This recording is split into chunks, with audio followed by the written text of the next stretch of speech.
Good morning, everybody, and welcome to Coffee and Football, presented by Adam Lowy and the Lowy Law Firm. I'm your host, Blake Monroe, where I'm joined each and every day by Bobby Burton and normally Jerry Hamilton. He'll be back tomorrow, of course.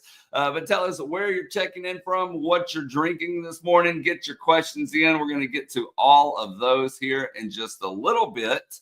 But first, Bobby, we're going to talk a little recruiting because it sounds like Texas is going to be busy in the month of June. A couple of official visits have now. And good morning, Jeff Howe. He's joining us, stepping in for Jerry this morning. But, guys, a couple of official visits have been set. Defensive tackle Bryce Perry Wright, June 13th through the 15th, and running back Xavier Crowell, June 6th through the 8th. But we'll start with the big man in Perry Wright. I'm going to play his film and let y'all take it away. Yeah, he's out of Buford, Georgia, which is a high school Texas has tapped a couple different times. Same high school, by the way, as Isaiah Bond, for those unfamiliar. Perry Wright is one of the top-ranked defensive linemen in the country, as you can see why on this film. I think that's pretty fair. I will add this. Texas has offered, and I went back and looked at it this morning, Texas has now offered more than 10 players in the state of Georgia in 2020 for the 2026 class. I just want everybody to understand that this is not Texas going in and, checking on Georgia kids and trying to get a couple. They signed 4 last year, right? Justice Terry, Zealous Hicks, Emory Winston, and Nick Brooks. Texas signed 4, almost a sixth of their recruiting class came from the state of Georgia. That's not going to change this year. I think they're going to go back to Georgia and Florida yet again. They're going to try to get some other places as well.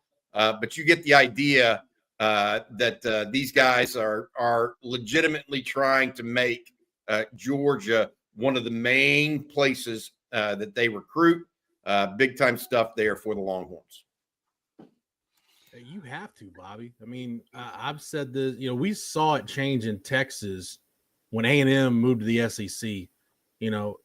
Texas was nice to come in and get prospects from, and it just so happened that coincided at a time when Texas was down. But, hey, if there's a kid Texas A&M's recruiting or Arkansas is recruiting, if I'm Nick Saban or, Gus Malzahn, whoever the head coach at Auburn was, or Les Miles at LSU, that's a division rival now. So I got to go into Texas and do work. And if I'm Texas, hey, I got to beat Georgia to win the SEC. All right, well, I'm going to go where Georgia and Alabama and Tennessee and all these other schools are getting kids from. And, it's not, Louisiana and New Orleans, Bobby, that's a different animal. Georgia, especially Metro Atlanta, has become one of those areas. Like, Georgia can't sign all of those kids, so they're going to have to leave a few on the table. And out of state, it's no different than what we see in Texas. There's some kids that, hey, I want to get out of Georgia. I want to go see somewhere else in the country. And kids, it's more open now than it's ever been, and that's not changing. So, Texas has shown, even previous staffs have shown, you can go into Georgia and get kids. I know his career didn't work out for health reasons. Darian Brown back in the day was a Buford kid. So, you can go into Georgia and do work. And it's not a waste of time or resources. So I love what Texas is doing. We talked a lot last week about the work they were doing in Florida. But Bobby, I know we're watching Bryce Perry right now, but Xavier Crowell, I know, is a guy that you like a lot. You mentioned that almost with authority in the group text yesterday when we were talking about him. But yeah, there's too many talented kids in the state of Georgia for the Bulldogs and Kirby Smart to just get all of them. There'll be some really good players you can get. No, and you mentioned it, Jeff. Texas now in the SEC, and so they have just as much right to those players as somebody would coming into the state of Texas, right, and trying to recruit, whether it's Alabama or whomever. Crowell is, I'm just telling you now, there's a lot of guys I like in football that I think are good football players, and then there's some guys that I think may be a little special. This guy reminds me of Jamal Charles. So how's that? All right. Look at this outside zone play. He still gets away. Then the speed. Good luck. I mean, I'm telling you now, he may not have Jamal's all-out speed where Jamal could run a 10-200 meter, but he's got the same kind of wiggle. He's going to be young for his grade too because he reclassified. This young man's out of the state of Alabama, by the way. But I just love how people glance off of him. And, I love running backs, grew up watching them. And when I think someone's special, I think this kid may be a little special. Just like the wide receiver we saw the other day from Hattiesburg, Mississippi. Hey, we got other news and notes to go over today, too, as well. One of those is a ticket giveaway from our friend Adam Lowy. Before we do the ticket giveaway, and it's getting ready to start right now, Longhorns play Arkansas tonight at Moody. We're going to do a ticket giveaway from Adam Lowy. Before we do that, I need to say thank you to Adam and his group for sponsoring Wednesday mornings, coffee and football. If you've been injured in a car wreck, truck wreck, automobile accident of any kind, and you think you might be due any sort of compensation, call Adam and his team at loweylawfirm.com. You will get a free, no strings attached consultation, and they'll let you know whether they think you might be due any sort of compensation at all. Again, that's loweylawfirm.com. More than 20 years experience helping injured Texans. All right, this is the trivia question moment. And Arkansas, this is for 3 tickets to the Texas-Arkansas game tonight, courtesy of Adam Lowy. And this is what you need to do, okay? You need to email your answers to ontexasfootball@gmail.com. The first person I receive the correct answer from gets the free tickets from Adam and his firm. Okay. What jersey numbers for Texas did Ricky Williams wear in his career at the University of Texas? You must get all of them to be accurate. You must get all of them. I'm sure people are going to mention in the chat, but the first person that can go to the game, by the way, I want y'all to be able to go to the game. Don't be taking somebody else's tickets just because you can get the answer. Send an answer to ontexasfootball@gmail.com. We'll reveal the winner today in the State of the Program episode a little bit later today as well. All right, guys, we've got the minister of football here coming up. He's here. I'm bringing him in, Tony Hills. Do you know who that is? What's up? Sermon on the Mount. What's going on, brothers? How y'all doing, man? Listen, you already know what it is, man. Wherever we at, we gonna get this show knocked out, man. Shout out to the Longhorn fans. I'm doing it from the car. Look, man, Dallas traffic. What's happening? Don't do that to me, Tony. Dallas traffic, man. I'm not driving though. I'm not driving, Bobby. Oh, okay.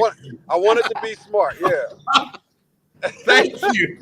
I'm like, we called a 8-car pileup on I-35. Hey, Tony, I've got a question for you. Today is, and we haven't mentioned this yet, it's our it's used to be the first Wednesday in February was National Signing Day. Yeah. Okay. That is today, effectively, but Texas likely will hear nothing today of note in recruiting. Yeah. All their guys signed back in December. So my question to you, Tony Hills, what was your signing day like? I know you were coming off of an injury, but what was that like for a young man, 17, 18 years old, with all the fanfare that you had? You were a top 10, top 25 ranked player in the country. I know because I ranked you that. What was that like for you, bud? Oh, man, you guys are taking me back. Well, I'll tell you this. Obviously, my situation was a little unique because I had a pretty bad injury that I was battling back from. But throwing that to the wind outside the window, man, it was really an exciting feeling because I knew that even with what I was dealing with, that I had all of my life ahead of me and I had an opportunity to make something out of myself with a great platform like the University of Texas. I didn't know what football looked like for me at that particular time. But I did understand the importance of going to a university and having the connections that I would have. And I knew all of this at a young age, which is one of the reasons why I chose the University of Texas. And then too, man, like the fans, like the support that I got from the fans about like, hey, Tony, we know you're going to be back and we're so happy to have you and all of that. Like nobody understood at that age how important that was, that confidence that the fans were building up inside of me that just got me back. Wanted me to get back there further. So signing day, I mean, it was with my mom. You know, she was grinning from ear to ear. My little brother would be there who would know that he would, be coming to Texas 4 years later, Jeremy Hills. right? So it was just a gateway to so many different opportunities, man. So I was elated. It was exciting. I got to ask you this. Take us back to your injury a little bit, because you just mentioned that, and I don't know that you've really ever shared that with us on one of these Wednesday morning shows. And we got some time today. Jerry Hamilton's off seeing another recruit. He's over at Spring looking at Nick Townsend, Tony. So we got some extra time today to talk about stuff like this. You were injured in a playoff game over at the Dome, if I'm not mistaken. And it was a dreadful knee injury. You got carted off. And in your rehab process, or the rehabilitation process, you found out that you had drop foot as part of that, right? And for people unfamiliar with that, that's a nerve disorder that basically either the nerve got cut up or impinged or something like that, and you couldn't feel it. And so you had to work through that. Yeah, absolutely. How long did that take you? Let me ask you this. How long did that take you? Yeah. And the range of emotions that you must have had as a young person, man. Oh, man. Yeah. So, man. Okay. So let's talk about the way that it happened, right? You catch a pass. It's a routine catch. You got a linebacker. I'm looking to put him on the ground. He wraps his leg around mine, and then a boundary side corner hits me in the side of the knee, right? I've never seen a tackle like that. So till this day, you know, I still think that was planned, but, you know, maybe I'm a conspiracy theorist. But you get into that situation. They wanted to take me to the hospital right then. I told them there's no way in hell y'all are leaving me until I see my team win this game. So that probably didn't make things better. I probably should have left knowing the severity of it today, but I stayed longer. We get there, they tell me that not only am I having the nerve impingement aspect, but I tore every L in the knee, Bobby. LCL, PCL, MCL, LMNOP, whatever letter is around that knee, bro, it was out of there. And so, you know that you're committed to this university, you know where you want to go, and all of a sudden they say, listen, you might not walk normal again, much less alone think about even playing football. That's what's told to me at 18 years old. So immediately you got to process that. But I'm appreciative of how that happened, because that was the first time that I learned about how other people view your value predicated on what they believe is going to happen. Because right then and there, it made Texas an easier choice, because all of the scholarships that I had started being pulled, right? Really? And a lot of people don't know that backside of it. It's a dirty game. You know, they offer you, and then they're like, you know, we're rescinding offers, right? Because if this guy's not going to be able to play for us, then let's use this on somebody that can. I get it from a business standpoint, but I'm an 18-year-old kid. I don't know that. So Mac Brown basically tells me that, look, we wanted you here not just because of the football player that you are, but the person that you are. And if you want a scholarship at Texas, it's here for you. So that's how we get there. So now we go through the process. The plan was, instead of coming in the fall, I would gray shirt and come in the spring, and that would give me more time to heal. So we searched around Houston looking for a doctor that would take us. We were, had some financial issues growing up. And so Mom did everything that she possibly could, put the prayer warriors on it. And we ran across a doctor named Dr. Bruce Mosley. When Dr. Mosley got to me, he was basically like, look, this is a pretty bad injury, but, we're going to go ahead and make it happen, and we're going to, keep our faith on it. And that was in alignment with my mom. She didn't want to deal with any doctors that didn't believe that it could happen. And so he did. And so we had the first surgery.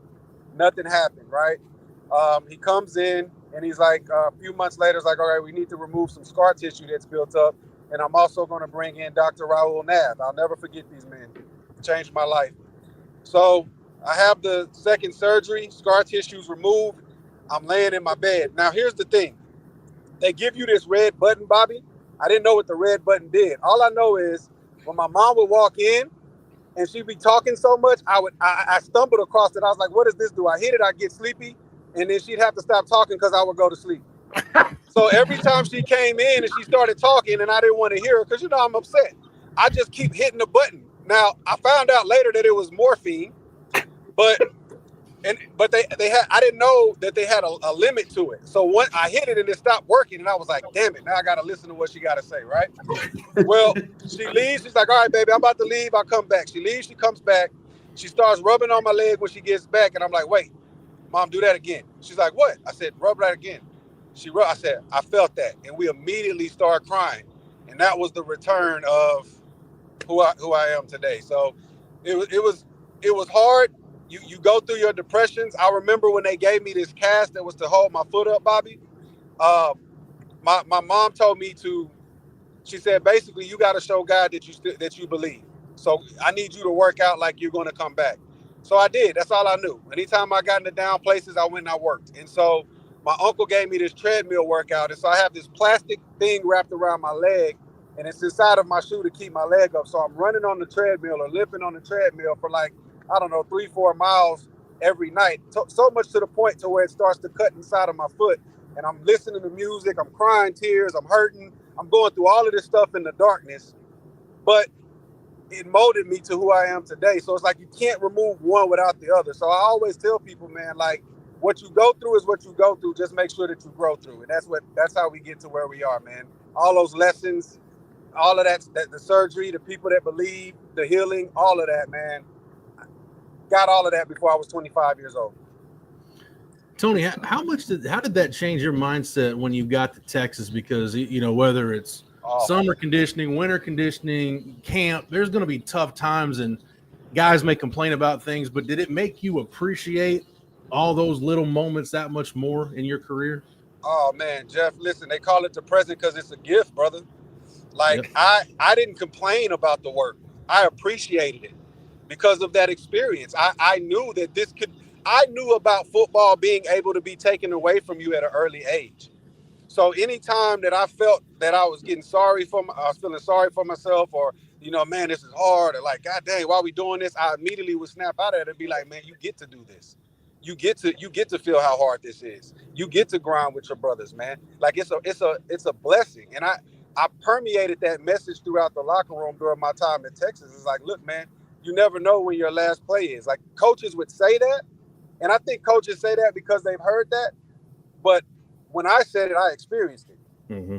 And I think that was the difference in why it resonated. And that's why we worked as hard as we did. You know, everybody's experiences are different. But if you're able to, when people that have experienced things, if they're able to communicate with you the importance of this moment, man, it causes you to go beyond what you believe your perceived limits are. Like, we don't understand that we are limitless people.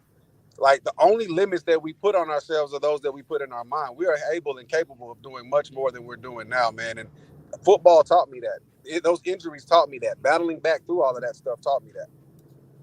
I got to say this. The one thing you can't do is talk on air and drive at the same time. So if people are just joining, Tony is not actually driving. He's a passenger. I want to reinforce that. Yeah, look, Mom, no hands. You helped me get out of this, but now I'm going to drive around and talk. Hey, look, Tony, thank you for sharing your story. I think it's inspiring to people. And you come on here a lot. People know you as an offensive lineman, former Texas offensive lineman, NFL. They know you're passionate about the Longhorns and football in general and what it can bring. But they may not know the whole story. And thank you for sharing that story with us. Question for you. It is off-season workouts now for Texas. Texas is reworking almost the entire offensive line. 4 of 5 starters are gone, either to the NFL draft or just simply graduating. My question for you, Tony, is what's that look like right now? What's if for example, Cole Hudson may end up at center from right guard, right? What's going on behind the scenes is these guys, all very talented, are jockeying for positions to start on that offensive line. That's not unlike what you and some of your friends went through after Studdard and Blaylock and all those guys took off. So what's that internal mindset going on behind the scenes with those guys that are jockeying for what essentially are open positions right now heading into spring? Well, there's 2 thought processes, Bobby. The first one is the individual goals, right? because at the end of the day, like, you got to look at what's in front of them. Different from when I played, right? We're in the Big 12, right? Phenomenal conference offensively, but this is the SEC. So understanding that the competition level and how people view you as an offensive lineman, getting ready to go against some of these top defenders that are, on Mel Kiper's boards right now. We ain't even got to the season, and Mel Kiper that made a board. I don't even understand how that's possible, right? But whatever. Right. But it's the individual goal of saying, look, I want to be this starter at this position for this university. Right. So what does it take to do that? It's not just the physicality aspect. It's the emotional intelligence of it. It's the understanding of the playbook. It's not making the mental errors. And most importantly, it's winning your coach's affection as well as his trust and belief in you, because he understands that you're a guy that's going to get after it. You're not going to make excuses. There's not going to be any explanations. You're only going to bring results. So that's the individual aspect of it. Once that coach decides who his 5 are, from that point, there's the team aspect of those 5 individuals, because unlike any other position, offensive line is a unit. Like, I understand defense to talk about this and talk about that, but on the defensive side of the ball, you could be wrong, but one player can impact the play, right? You could run a twist stunt wrong on the right side of the line, but the end beats the tackle, makes a sack, it's covered up. As an offensive lineman, 4 guys could be right, 1 guy could be wrong, and that's the end of the play, right? And so now when you find the guys that are your core guys, how do these guys gel together? What are their strong suits? What are their weaknesses? What do they like to run? What are they most efficient at? And I think that that's the thing when it becomes a thing to where it's not just on the players, it's on the coaches to identify that as well. And then ultimately, man, the love that you have for your brothers, like me and Casey, man, if you get me and Casey in a bar with a beer, it's over with. You know what I mean? Because that's my brother, man. He's the one that him and Jonathan Scott, those 2 guys, were the ones that actually showed me, Jonathan, the position, Casey, the understanding of how we play this game. Those are my guys, and that brotherhood never leaves. And so that's the bond that's going to be created with these individuals. And on top of that, the battle testing aspect, right? In the fire every day in training camp, challenging those guys across the ball from you, the Texas defense, right? Because we know we're going to have a good defense again, right? And so being able to be in the fire with that and understanding how to get better every single day, it has to be insanical. I just made that word up. It's insane and maniacal put together. I don't know if it's a thing, but I just got inspired to say that. So that's what it is. You got to be like that type of committed to wanting to get better. And then when you do that, all of that just gives you the opportunity to be something going into the season.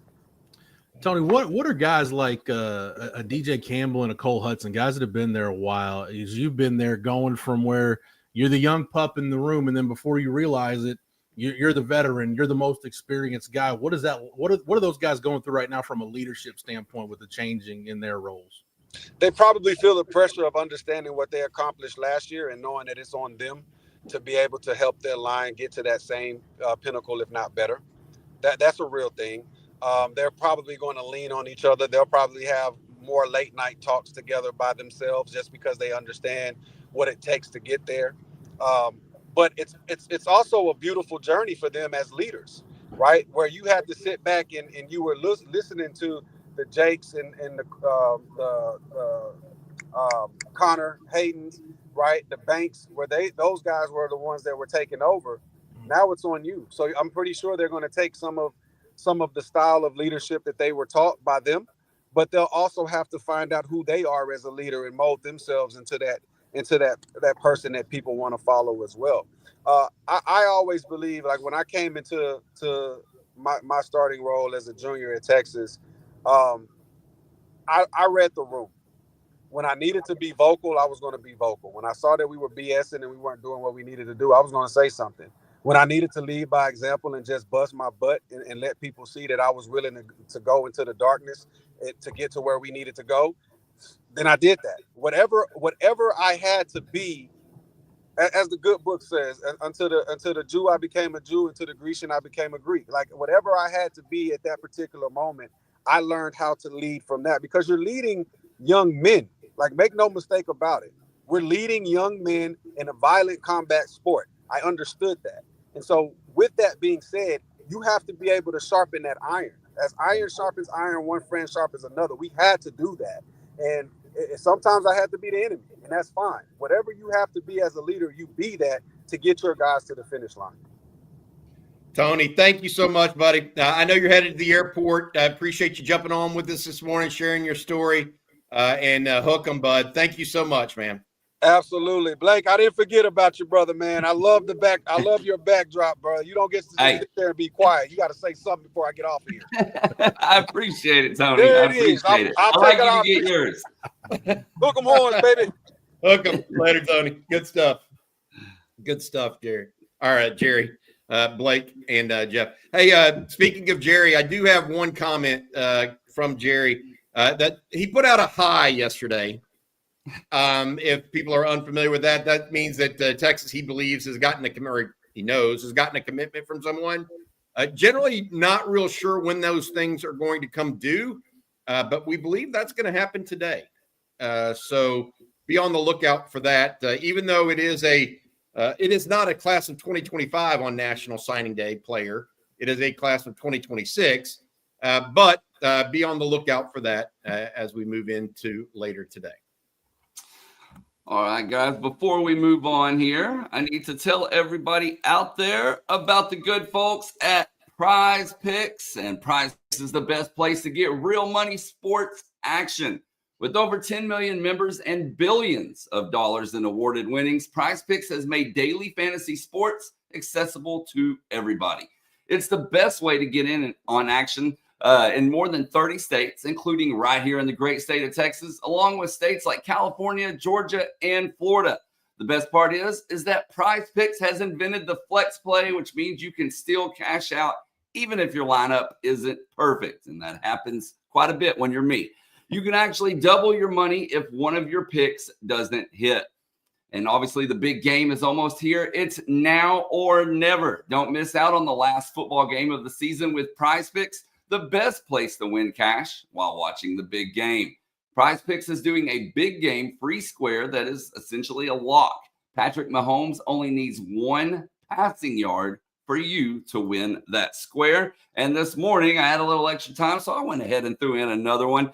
Obviously I'm all over the Mahomes, but I put in some new picks, and that included the Mahomes square in my flex pick. But I also added Saquon Barkley to have one touchdown on the ground or through the air, Jalen Hurts to have less than a 67.3 completion rate, A.J. Brown to have less than 70.5 receiving yards, and, of course, former Longhorn Xavier Worthy to have more than 5 receptions. My picks on that flex play will win you up to 5 times your money, so come join me in making those picks. Or, of course, you can make your own. Download the app today. Use code ONTEXAS to get $50 instantly after you play your first $5 lineup. It doesn't matter if you win or lose, you still get the $50. Again, that's code ONTEXAS to get $50 instantly after you play your first $5 lineup. And that's Prize Picks. Run your game. Hey, Blake, I hope you picked Xavier Worthy to score a touchdown. I thought about it. You guys realize no Texas Longhorn has ever scored a touchdown in the Super Bowl? That's the reason I didn't pick it. You didn't pick it because you want it to happen? You don't want to – you didn't – Or you thought that it was like a scary thing? What? Yeah, I didn't want to mess that up by me picking it, so I just left it alone, let it be, and thought I'll just let that occur naturally. Hey Jeff, I know you heard this yesterday from Xavier Worthy. He was talking with Cooper Manning at one point. Cooper Manning's out there emceeing the Super Bowl because it's in New Orleans, their hometown, right? Xavier Worthy's out there. He's asking if Cooper Manning asked if Arch could beat Xavier Worthy in a race. Xavier had some funny things to say there. Then he also had some stuff to say at the mic later about Arch. What was your takeaway and what was said there?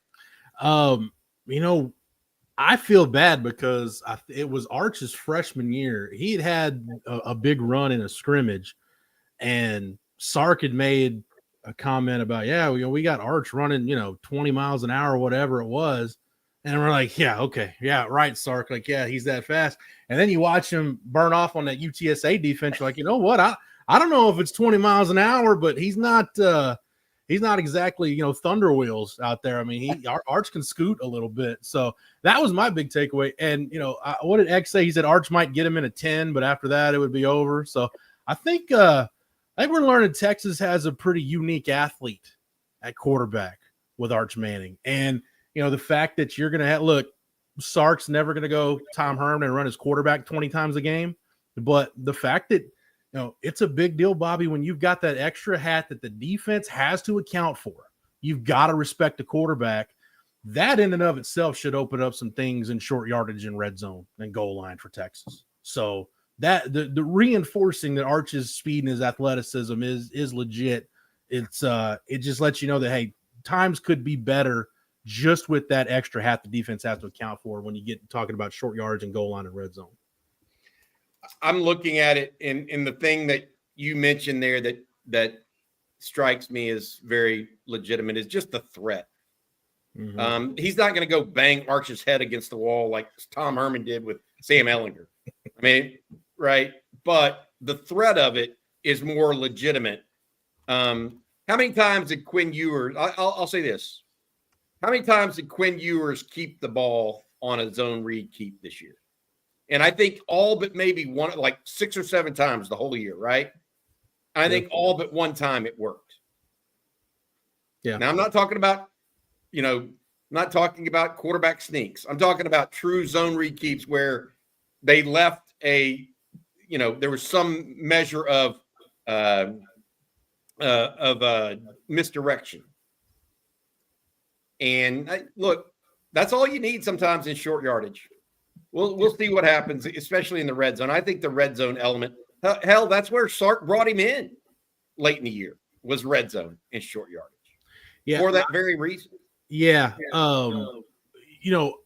It's funny. We're talking about this on the live stream last night, and Rod and I were in agreement. Look, I guarantee you against Ohio State, you're going to see, some kind of inside zone where it looks like a zone read and Arch hands it off, and everybody says, why didn't Arch hand it off? Look, Sark is going to limit the number of times that Arch has to give up his body. I think the thing that really could help Texas, Bobby, is the scrambling element, because, Sark can still control, and with a play call, he can still control Arch at the mesh point and say, hey, it might look like a zone read, but it's a handoff the whole way. But, when you get in a situation where the play breaks down and you got to ad lib, that's where Arch brings you a completely different dynamic. Then I probably, I know Sark is, Hudson Card was an athlete, but I don't know, nobody he's had has Arch's instincts with the ball in his hands once the play breaks down. So that's the part that Sark can't control, and that's the thing that excites me most about what Arch brings to the table is the scrambling ability. I agree. Extending the play, that's what makes Sam Leavitt a better quarterback than he actually is. The quarterback at Arizona State, right? Mm-hmm. Heck, that's what makes Pat Mahomes maybe the best of all time. It's not just his arm strength and his ability to see it's the fact that he can extend plays, and all of a sudden, he's getting 8 seconds for his receivers to get free. Yeah. It go back to the Clemson game Texas played this year against Cade Klubnik. You can have the right front call, the right blitz, the right coverage. All 11 guys on defense can do their job. And if that quarterback breaks contained, if he can ad lib a little bit and a wide receiver gets open on the scramble drill, your perfectly right call can be wrong just because of that quarterback scrambling ability. So I like that they've got that element now. They did not get that much from Quinn this year. They did not get that much from Quinn. And so that'll be a categorical difference. All right, what's next, Blake? What's next? All right, guys, we got some super chats that we need to get to. We're going to start here with Drew Lockhart. Thank you, Drew. Zone blocking concept in run game and or outside zone. Can you guys explain? Somewhat of a rookie question. His apologies. He also had fun with Jerry Hamilton's high thread yesterday on TexasFootball.com. St. Edwards alone, but hook on. Jeff, you want to take that on the blocking? You're an old offensive line guy. Yeah, basically, your zone principles don't really change over time. I mean, it might evolve a little bit, but basically you're blocking an area, not a man. And, it takes a really long time for an offensive line to become a really good zone blocking offensive line. The difference between inside zone and outside zone, it's basically the point where the back is going to try to attack. And the great thing about If you think back to some of the best zone run games we've ever seen, like Mike Shanahan probably had one when Alex Gibbs was the O-line coach in Denver, and go look, they had that run of 1,000-yard rushers. It was Terrell Davis was a 2K guy, and then Olandis Gary and Mike Anderson and Clinton Portis. So Selvin Young almost had 1,000 yards in that offense.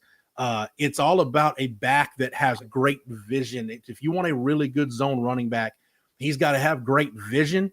He's got to have the ability to see it, because the great thing about his own run game is the front side can get caved in, but that backside, there's going to be a run lane that opens up on the backside. If you got a back that can stick a foot in the ground and get vertical real quick, that's when your explosive plays are going to happen a lot of times in his own run game. So that's how you got to think about it. It's just blocking an area, and usually it's going to be, hey, the first guy that crosses your face, there's different rules you got to follow in zone. But similar to what Tony was talking about, as much as an offensive line has to come together, I think that is the hardest thing to do, is become a really good zone blocking offensive line, which again, if I'm Sark, I don't go into spring ball with any preconceived notions about what my offensive line is going to be, what our run game staples are going to be. Just let it happen organically. This might be a team, Bobby, that has more success because you've got some more inexperienced linemen.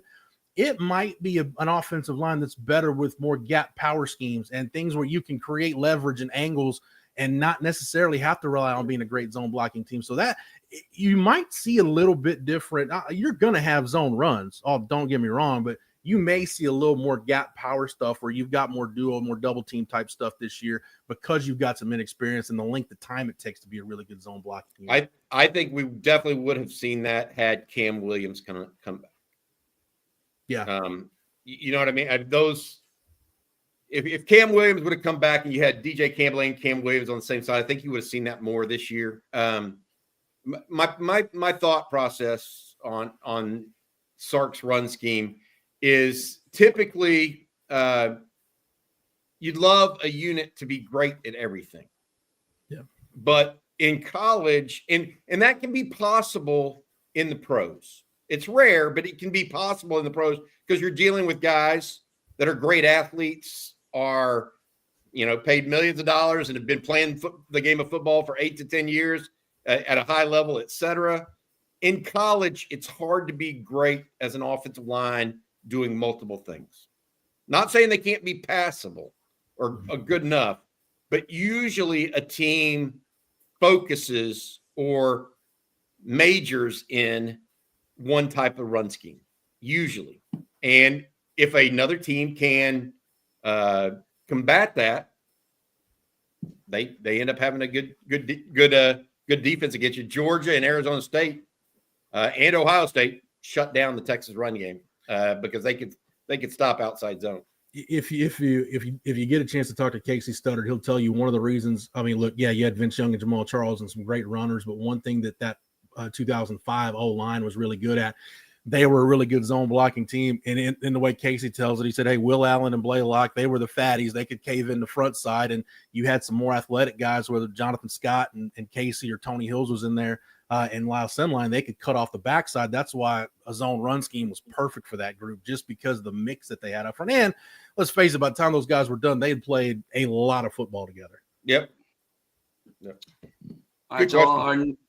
Our next super chat comes from Maddie M. Thank you as always, Maddie. Good morning, OTF. I'm super excited for the start of the Arch Keesian era. Love it. I like that. Which player in the 2025 class ended up with the lowest ranking? And do you guys think they will outperform their rank? And I was looking it up, guys. And if you don't count transfers, I guess that would be either the Coleman brothers or Caleb Chester, depending on what recruiting service you use. Well, I think here's the one that I'll just say was underranked dramatically based on early feedback already. And that's Nick Brooks. Nick Brooks was a 3-star by most services, in my opinion. I believe that's correct. A big lineman out of Georgia. And we're already being told that that's just not going to be the case. So I'm of all those guys that he wasn't rated the lowest, to your point, Blake, but that's the guy that I would circle and say, maybe somebody, I would already venture to guess they missed. I'll put it that way. And we're only a month into this thing, really. Mm-hmm. So Nick Brooks would be mine, Maddie. Caleb Chester. Hey, look, where are the spots that you could see a freshman playing a lot on this team this year? Cornerback is one of them. So Caleb Chester, Cade Phillips, real opportunities, because opposite Manny Muhammad, while Kobe Black has a year and is really talented, that spot is open, categorically open. You can see something happen at tight end. Jordan Washington only a year ahead of him. Jordan Washington, we know, is really, really good. Spencer Shannon, more of an inline guy. So there's a spot at tight end. There's a spot at wide receiver. Only 2 spots are taken right now, Ryan Wingo and DeAndre Moore. Could a running back see that time based on the uncertainty around Cedric Baxter? There are only certain positions where you're really thinking, okay, there might be a spot for a true freshman to really line up. And, frankly, if somebody is a Kelvin Banks, maybe the offensive line is one of those 2. Because they're returning 4 of 5. Defensive tackle, that would be extraordinarily rare. Extraordinarily rare. Especially since they've taken 3 upperclassmen and you have Alex January coming back. But I get your point. If he's a freak, more power to him. There's always a Tommy Harris out there somewhere. Yeah, he's still the gold standard for me, Bobby, as far as defensive tackles goes. But that's another conversation for another day. But for young ones. Yeah, exactly. He played right away.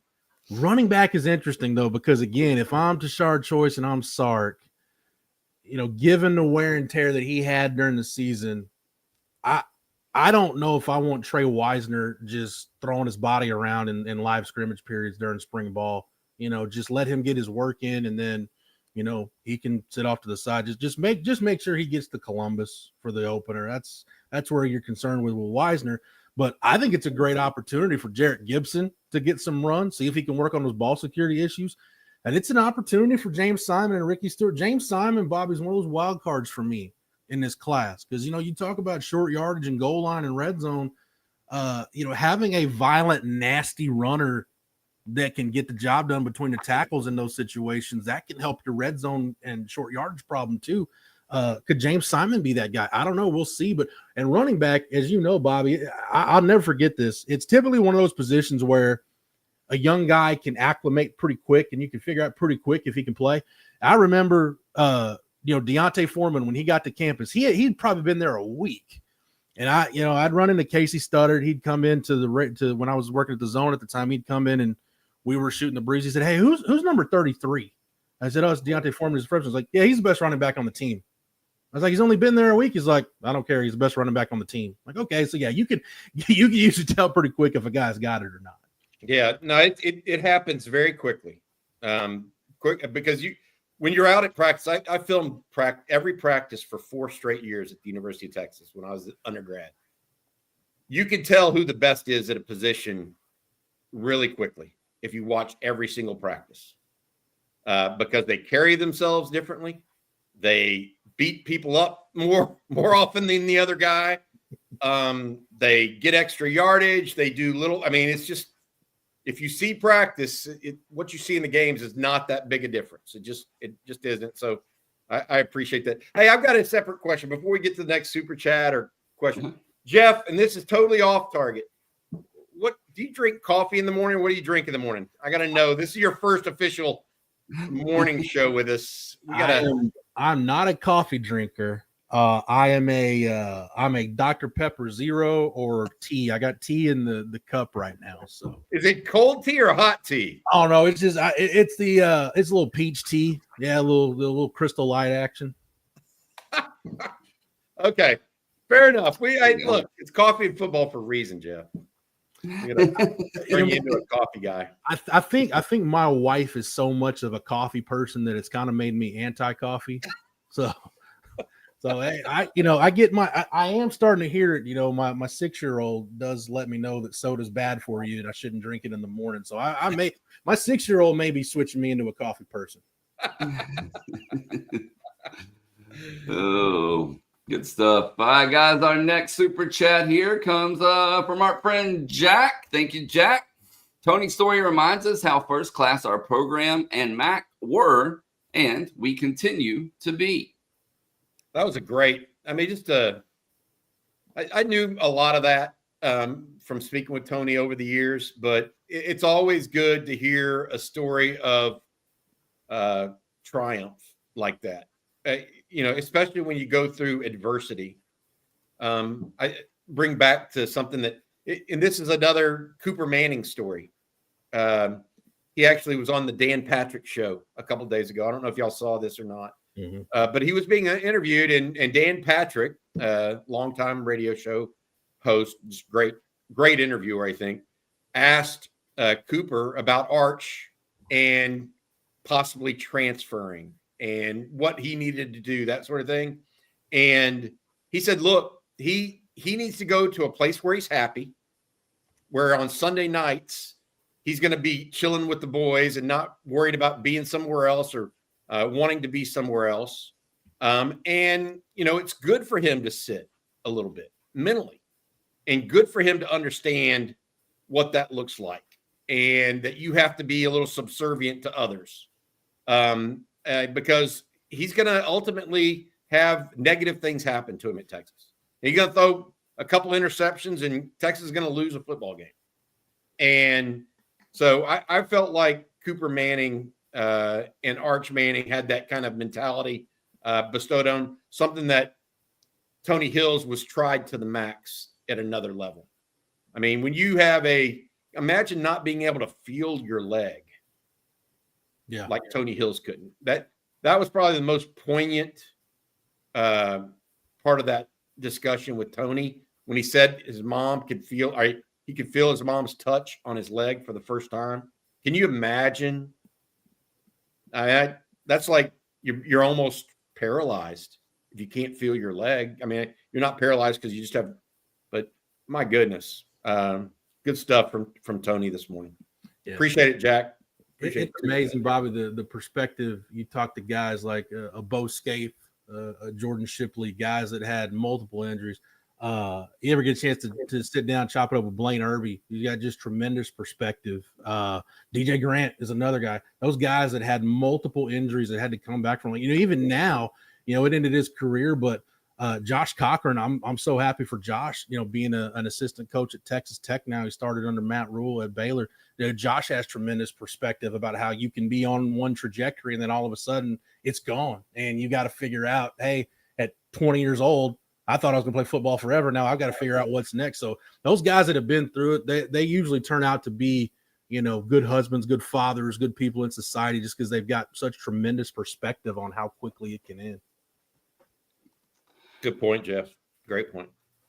All right, we got a super chat here from Beard. Thank you, Beard. He says, Jeff, Blake, any chance of a baseball show a couple of times a week during the season? Hook 'em? Well, Beard, great news.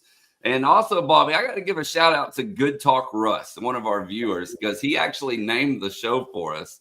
But we'll premiere Bases Loaded on Fridays at 4 p.m. Central. Every Friday going forward during baseball season. So it'll start this Friday. So be sure to tune in to that. And thank you, Beard, for inquiring about it. And then it's 420 somewhere. Thank you for your super chat. Love seeing your articles back, Jeff. If Texas needs more bodies at defensive tackle, do you see any offensive linemen potentially transitioning over? I think if you did, it would probably be maybe some of the younger guys, one of the Coleman brothers, maybe, but there's nobody, Bobby, really off the top of my head that jumps out of the current group. Well, the one that could have played it is DJ Campbell. Yeah. But he's not going to do that now. Right. I mean, I think DJ Campbell was a blue chip prospect on offense or defense. And it was always going to be about what he could get out of himself and, fight to become. So I think that I don't see that happening. The Coleman brothers are actually the Coleman triplets, right? Yeah. And the third brother is going to be be a walk-on at Texas. So we'll see him as well. But I feel like all of that considered, we'll see. We won't see any big changes like that. Like, for example, Andre Kojo is fighting for a starting job. Yeah. Jaden Chapman fighting for a starting job. Nick Brooks may be in that category. Nate Kibble, Daniel Cruz. Those are all offensive linemen at this point. All right. Some more questions here, guys, and then we need to talk basketball here momentarily. But Donald Britt, any other unsigned prospects out there? Of course, he's talking about this past recruiting class. Bobby, do you expect anything to happen there, or is Texas done? I believe Texas is done unless something just really surprises me. They tinkered with the idea of AJ Tuatele, a linebacker out of Mojave in Las Vegas. I don't think that came to fruition, or nothing got moving on that, despite some interest in Texas on Texas's part. I think that this is just a sign for you guys of how much recruiting has changed in the last 10 years. There are now 2 signing periods. It used to just be the first Wednesday in February, but there's one in December now. Of the top 300 or so prospects in the country, I think this is according to On3 or 24/7. Out of the top 300, only 3 haven't already signed. So 297 out of 300. That's all that's left nationally.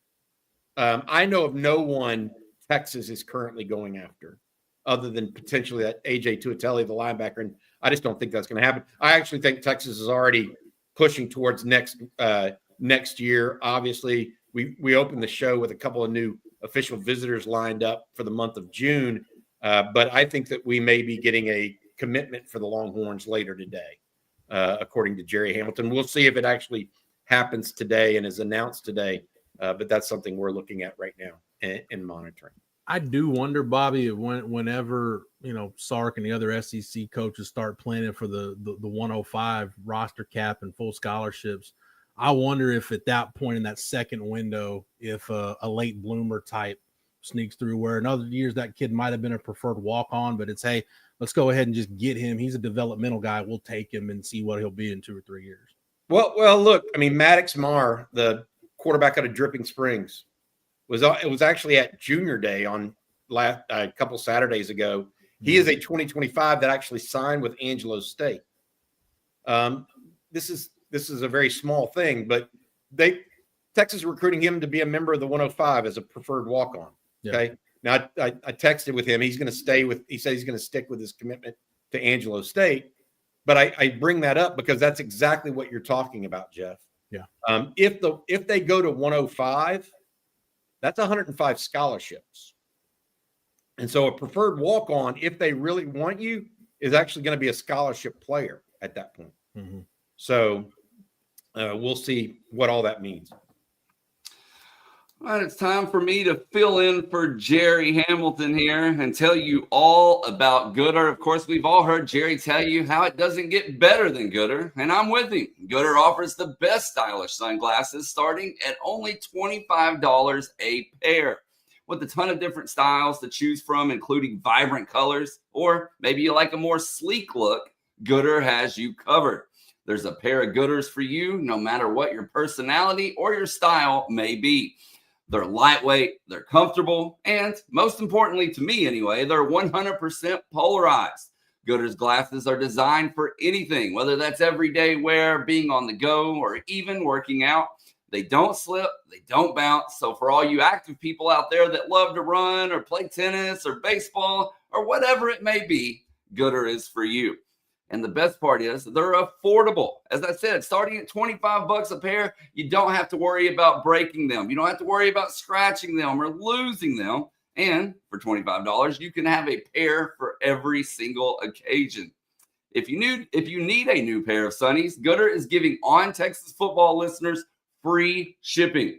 You can go to gooder.com, use code ONTexas for free shipping. Again, gooder.com/OnTexas. Use promo code ONTexas for free shipping. Gooder offers a 30-day money-back guarantee, which you don't even need to worry about, and 100% satisfaction. Again, that's gooder.com/OnTexas. Use promo code ONTexas at checkout for free shipping. Remember, it don't get better than Gooder. All right, we have another super chat here. This one from Beard, and he says, "Now Jeff and Rod need to bring back the blitz, and all will be right with the world." We better do it, Jeff Howe. We better do it. Since I've joined OTF, that is the one thing I get asked about that multiple times a day. So we've talked about it. I've talked to Matt, but the plan was, hey, let me get settled in, and then we'll discuss it. So it's I'll say the same thing I've said from the beginning. It's on the table. Yeah, on the table. That's good stuff. Love it. That's going to happen. We got to just figure out how. Yeah. HOWE, how. All right. Before we talk basketball, Blake, I want to put this out there again for everybody. This is for 3 free tickets to tonight's Texas versus Arkansas game. Please do not enter this contest if you can't make it to the game with your friends or family today. But we have a trivia question that if you answer correctly and you're the first one to do so, you will get 3 free tickets. We'll announce the winner on today's State of the Program.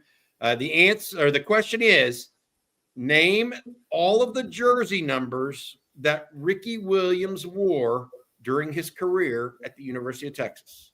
All the jersey numbers Ricky Williams wore during his career at the University of Texas. Send your email answers to ontexasfootball@gmail.com. All right, now we can talk about basketball and the tickets for which game they would be going to today. That's right. So tonight, Arkansas I'm sure they're there, but plays Texas. Of course, that game at Moody at 8 p.m. It will be on ESPN2 for those that can't make the game.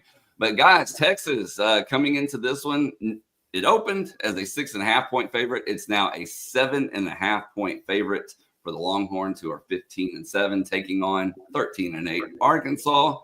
And what do y'all think? This is bizarre to me a little bit about the spread. And I'm not saying that because Arkansas is some great team, but Arkansas did just go into Kentucky and beat Kentucky. Now, Texas has won 3 of its last 4. A&M, Missouri, and LSU lost to Ole Miss on the road. Texas is a better team at home than on the road, and I think that could be part of it. But Arkansas beat Kentucky at Kentucky. I don't know. What are your thoughts here, Jeff, on this game coming up tonight? Because I will say this, Texas wins this one. I think that they're headed to the NCAA tournament almost assuredly. They would only have to win a couple more after that, and they've got some easier games coming up. What are your thoughts? It's hard for teams to win on the road in the SEC, so you got to like that if you're Texas. A couple things that I really like with the way this team is trending. Not only are you getting scoring from Trey Johnson, but you look at his performance against LSU, more than the 18 points and the 7 for 13 shooting. I love the fact that he was 5 assists to 1 turnover. So now we're seeing Trey Johnson become a complete, well-rounded offensive player, and maybe he's hitting that stride. The other one, what they're getting from Devon Pryor. Jerry said a couple of weeks ago that, he'd been hearing that, hey, you're going to start seeing more of Devon Pryor. 6'7" forward, a guy that's rebounding his position well. That's the thing, Bobby. When you look at rebounding, you think, you love getting a double-double from Caden Shedrick against LSU. That was great. And you'd love to have, a series of bigs that can hit the boards. But I just like guys that rebound their position well. As frustrating as Tyrese Hunter was at times during his career at Texas, I just thought for a 6'3" guard, he rebounded his position really well. Devon Pryor, to me, does that and rebounds his position well. I can take or leave the 9 points. You give me 6 rebounds, 4 on the offensive glass, that'll win you a lot of basketball games. I don't care what league you're playing in. So I like the fact that guys are starting to figure out their roles, figure out who they are, how they fit into this thing. But if you can continue to see Trey Johnson take this trajectory along with Devon Pryor, and if you can continue to get anything close to what Caden Shedrick gave you on Saturday, you're going to be tough to beat at home. Oh, Bobby, you're muted. You're muted, Bobby. All right, the high just got announced. So Max Wright, offensive lineman out of Melissa, Texas, has committed to the University of Texas over, a host of different teams that offered this offseason. Jerry and I have talked about him multiple times. He plays left tackle for Melissa, but he could play right tackle, guard. Large human, came in at 6'7", 287 at Texas's junior day. Auburn, Florida, teams like that offered him in the month of January. This is the first offensive line commit for Kyle Flood, and we have featured him on this show before. Melissa, 2026 offensive lineman Max Wright has committed to the University of Texas. Jeff, what do you know about him? You saw him at junior day a little bit, right? This is a big man, not just, in terms of weight, but you're talking about a guy that's, legit 6'7". That's what Texas measured him at on junior day. I think he was 6'7", 287, a tackle all the way. And Bobby, Kyle Flood's got he's got no shortage of choices in this 2026 O-line class. And there's going to be some really good players that miss out because he can't take all of them. It is going to be a 5 or 6 man offensive line class.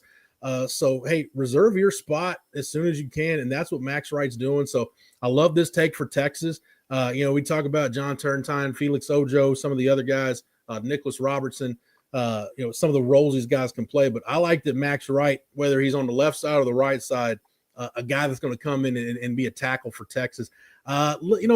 Arm length, Bobby, we'll see where it's at. Maybe not, ideal for a tackle, but again, just a lot to like about him and a really good frame. And I don't know what these parents are doing now, Bobby, what they're feeding these kids when they're young, but guys, when I started in this business, guys over 290 pounds didn't carry it that well.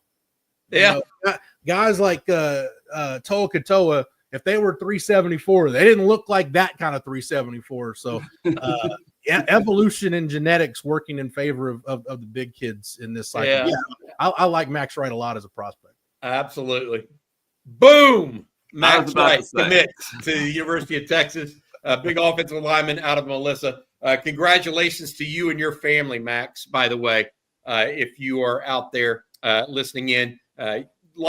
Lifetime decision made for him today. Proud of him. And there's Alfio BC Randall saying congratulations, former Longhorn offensive lineman, to him as well. So, welcome to the family. We had Tony Hills on here this morning as well, former Longhorn offensive lineman as well. So offensive lineman show of sorts today, I guess. Right? If I don't know, can I come back and do more coffee and football if like an offensive lineman is going to commit every time I'm on here? Yeah, you're good luck, apparently. Yes, good luck. Good luck. Hey, I want to say thank you to one of our key sponsors. We just mentioned a minute ago that he is the one that is sponsoring the ticket giveaway, and that's Adam Lowy over at the Lowy Law Firm. Each and every Wednesday, Coffee and Football brought to you by him and his company.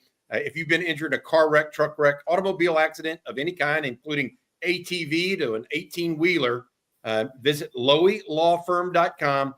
They focus on helping injured Texans. They'll give you a free, no strings attached consultation to talk about any of your needs and give you a clear idea of whether or not they believe your claim might have merit and be due some compensation. Again, that's LowyLawFirm.com. Thank you, Adam, not only for your sponsorship, but also giving away 3 free tickets to the Texas basketball game tonight. And if you get those tickets, go be loud. Go be loud. Arkansas is a fan base that travels well. Bobby, you were on campus some of those Tom Penders, Nolan Richardson battles back in the day. I was a student when me and my college roommate and 2 of our friends, we were there for strolling Nolan when he left the court during the middle of the game because he was pissed off about a call. And then we were also there when he reemerged when Arkansas made it go into overtime. Yeah. That was probably the most about face I've ever seen a coach in a couple of minutes of play. I mean, literally walked out the gym and then had the gall to come back in. Now, Nolan Richardson is a great coach. That was not a good look for him. I'll just put it that way. Yeah. Can you imagine if Nolan Richardson was around in the age where we had Twitter and social media? Yeah, that would Nolan Richardson, John Chaney. There would have been a lot of coaches, Bobby, that probably wouldn't have lasted as long as they did at some places. Bobby Knight didn't, and there wasn't even social media. Some of these guys back in the day, yeah. They did. Social media was not made for them. I'll put it that way. No, I remember John Chaney at Temple one time walked into the post-game press conference and literally threatened to fight John Calipari right there in the middle of the press conference. Like, can you imagine the scream at people shows how explosive they'd be if that happened today? Oh, we got another super chat for you, Jeff. Once again from Jack. Thank you again, Jack. He says, Jeff, keep scatter shooting. Love you, referencing Blackie. Yeah, just a tip of the cap to a legend. You know, scatter shooting's a format I like just because it on a Sunday it just lets me get out all the stuff that's in here that doesn't get out during the week. So I got a lot of good feedback. So I don't think that's the last you've seen of that format from me. All Jeff, right. I want to add one more thing Bob. before we get going here this morning. With Max Wright's commitment, talking with Jerry, we think that Texas may go 5 to 6 offensive linemen in this class. Mm-hmm. One down, a great offensive line class in the state. We've mentioned Turntine. You mentioned Katoa, Nicholas Robertson. I think Jerry's going to see Nicholas Robertson today after he goes and visits with Nick Townsend, actually, at his signing ceremony. But there are also a couple guys out of state to be aware of. Samuel Roseborough over in Clearwater, Florida, whose mom now works in Austin. Sam Utu, Orange Lutheran in California. Some ties there to Brandon Baker. I think, it's going to be interesting. Felix Ojo's another in-state guy. I forgot to mention him. It's going to be interesting where Kyle Flood takes this offensive line class now that Max Wright is in there. The thing to track too is you're going to load up because not only is it a good year in state and you've got some out of state leads that look promising, but you're going to have some attrition after spring ball at that position. I mean, there are some of those second, third year guys that they're going to look at their spot on the depth chart and say, hey, if I want to play football, if I want to actually play, it's going to have to be somewhere other than Texas. So you're going to see some attrition. So yeah, I'm not going to be shocked, Bobby. I think that number between the attrition and just because of how many quality prospects you're pursuing, I think at the end of the day, it's going to be 6. Yep. Makes sense.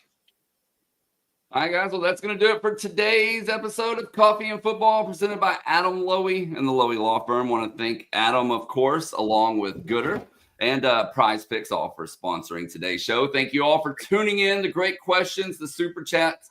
Please hit that like and subscribe button. We would definitely appreciate that. But just remember, we can't be here all the time. So head on over to ontexasfootball.com. Right now, you can use promo code OTFOG. Become a member for just $49.95 for a full year. You can't beat that. Again, OTFOG at ontexasfootball.com. Get that annual subscription for just $49.95. But, Bobby, real quick before we do get out of here, what can folks expect later today? Yeah, absolutely. We've got the state of the program coming up. We'll have that for you guys. We'll also have some recruiting news. We've already released a video actually on Max Wright and his commitment. We kind of knew that was coming. So you guys can check that out where Jerry breaks down some film of him. And then we also, guys, have tonight's live stream. Jeff, you'll be on along with Rod Babers and CJ Vogel. Hope you guys have a good day today. We've got more news and notes. Jerry's out at Nick Townsend's signing ceremony. Nick Robertson, the big offensive lineman at Klein, is next too, that we're going to go check out. So make sure you hang around. CJ, Jeff, myself, everybody has articles coming out as well. So hope you guys have a good one at ontexasfootball.com. Make sure you check us out there as well. That's right. And now you need to go watch the Max Wright video that was just published on ontexasfootball.com. Get a little bit more of that Longhorn fix. We'll be back same time, same place tomorrow. So for Bobby Burton and Jeff Howell, I'm Blake Monroe, and we'll see you then. Hook up.